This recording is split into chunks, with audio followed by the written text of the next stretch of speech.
Welcome, friends, to another edition of Economic Update, a weekly program devoted to the economic dimensions of our lives: jobs, debts, incomes, the growth of some parts of the world economy, the shrinkage of other parts, and how it impacts all of us. I'm your host, Richard Wolff. The next economic update I want to bring to you was stunning, and I'm sure caught many of your attentions as well. This has to do with an event in Quebec, Canada.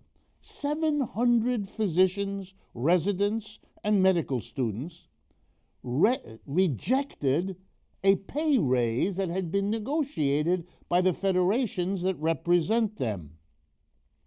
My goodness, an organization of these doctors called Médecins Québécois pour le Régime, in French because it's Quebec, of course, said, quote, "We, Quebec doctors who believe in a strong public health system, oppose the recent salary increases negotiated by our medical federations." My goodness. In February, Quebec's legislature gave another increase to the to the province's 10,000 medical specialists. The average salary for a specialist in Quebec is already high. Ready? $400,000 annually. And so these doctors, these 700 out of those 10,000, said, wait a minute, there's something wrong. We are already very well paid, and this system is giving us an increase while there aren't enough supplies, there aren't enough nurses, there aren't enough other workers in the health system to provide a decent health system. We don't want our increases. We'd rather see the money go to make a better health system. Now, I want to explain to all of you what this means. This is very important. It's not just about the generosity of these specialists. It's not just about the wonderful model of workers who care more about the service they're part of than grabbing a little more money for themselves. Granted, they're already very well paid. But I want to talk to you about, again, the capitalist model. You pay the people at the top a great deal, and part of that money is to keep down everybody else. Because you know something? It's been learned by capitalists that if you pay the top a lot, you can avoid having to pay the mass of your workers what they really ought to be paid. It's cheaper to pay those at the top a lot more than it is to give everybody a fair shake. And so you're top-heavy with overpaid folks at the top. And you know something? This happens everywhere outside of the corporation and in it.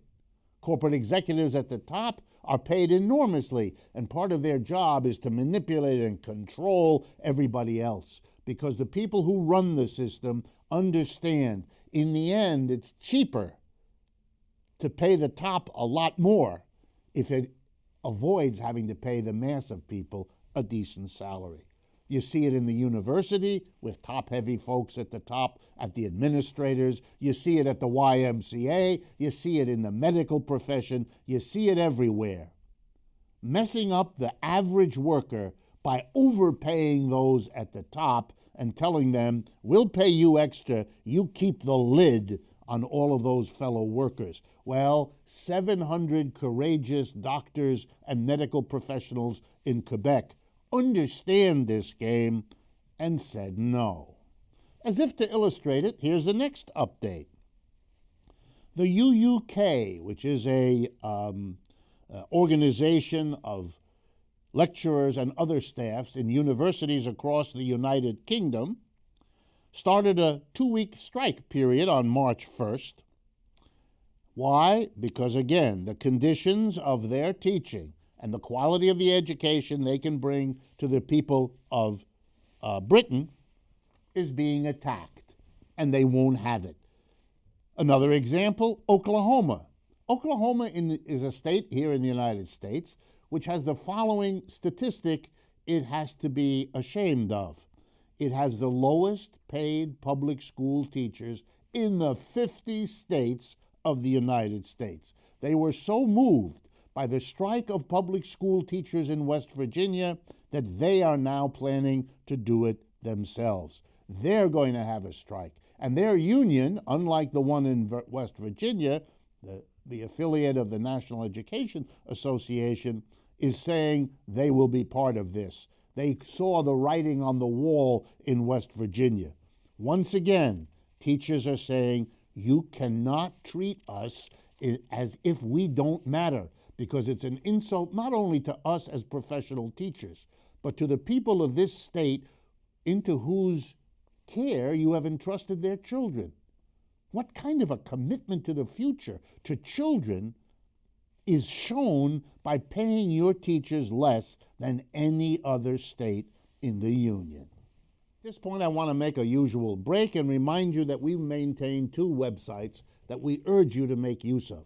The first is rdwolf with 2fs.com, and the second one is democracyatwork.info. Both of them allow you to follow us on Facebook, Twitter, Instagram. Both of them allow you to communicate what you like about this program, how you would like us to change the program, and so on. And both of them provide you with extra material. They are available to you 24/7, no charge whatsoever, ever.